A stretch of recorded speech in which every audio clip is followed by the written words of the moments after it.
हाँ, छठा प्रकरण है अष्टावक्र गीता का। सूत्र 1 है, नंबर 1। आज कह रहे हैं, मैं आकाश की भांति अनंत हूँ। यह संसार घड़े की भांति प्रकृति जन्य है। ऐसा ज्ञान है, इसलिए न इसका त्याग है, न ग्रहण, न लय है।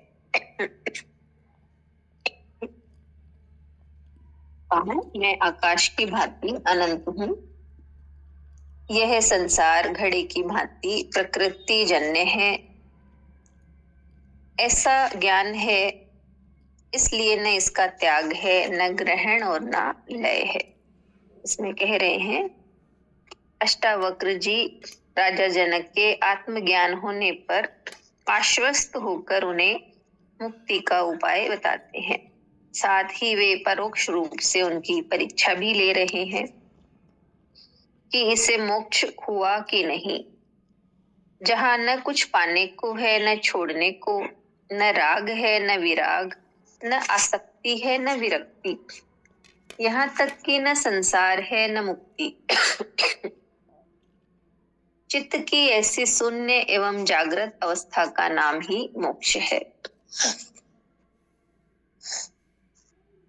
यहाँ पहुंचा हुआ व्यक्ति शुद्ध चैतन्य मात्र रह जाता है।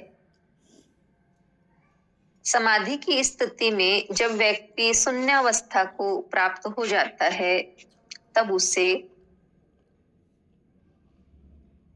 ब्रह्मात्मैक्य का बोध हो जाता है।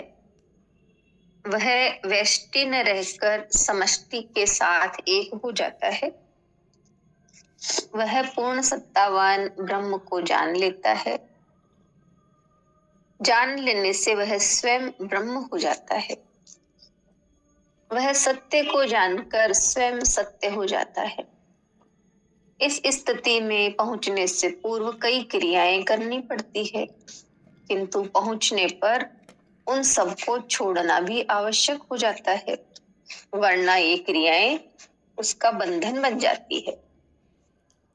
नदी पार करके किनारे आने पर नाव भी छोड़नी पड़ती है, फिर उसको ढोना मूर्खता ही है। पहुंचने पर शास्त्र, कर्म, विधि, विधान, ध्यान, धारणा, समाधि आदि सब छोड़ना आवश्यक हो जाता है, क्योंकि इनकी उपयोगिता ही समाप्त हो गई। ज्ञान प्राप्ति के लिए ही इनकी उपयोगिता थी, अब सब व्यर्थ हो गए। मंदिर, पूजा, उपासना सब व्यर्थ हो गए। जीवन में इनकी उपयोगिता है, मोक्ष में इनकी कोई उपयोगिता नहीं है। संसार जागने के लिए बनाया गया है कि जहाँ सुख दुख आदि सब द्वंद्वों का अनुभव करके तुम जागो।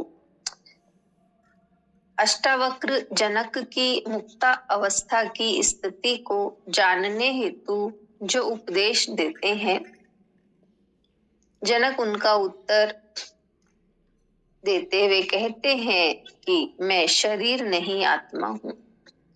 जिस प्रकार यह आकाश अनंत है, असीम है, इसकी कोई सीमा नहीं है, उसी प्रकार मैं आत्म रूप होने से इस आकाश की भांति ही अनंत हूँ।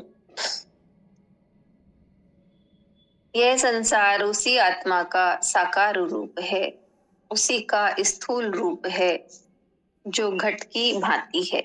जब यह संपूर्ण सृष्टि एक ही आत्म तत्व है, तो फिर इसका त्याग, ग्रहण और लय कैसे व किसमें हो? त्याग, ग्रहण व लय में दो का होना आवश्यक है, तब एक का त्याग, ग्रहण व लय दूसरे में होता है। यानी दो का होना जरूरी है। जब है ही एक, तो क्या किसका त्याग और किसका ग्रहण? अन्यथा नहीं। जब मैंने देख लिया कि आत्मा एक ही है, वह वही सत्य है, तो फिर किसका किस में लय हो, क्या त्याग हो और क्या ग्रहण हो? इतना ही है छठा प्रकरण।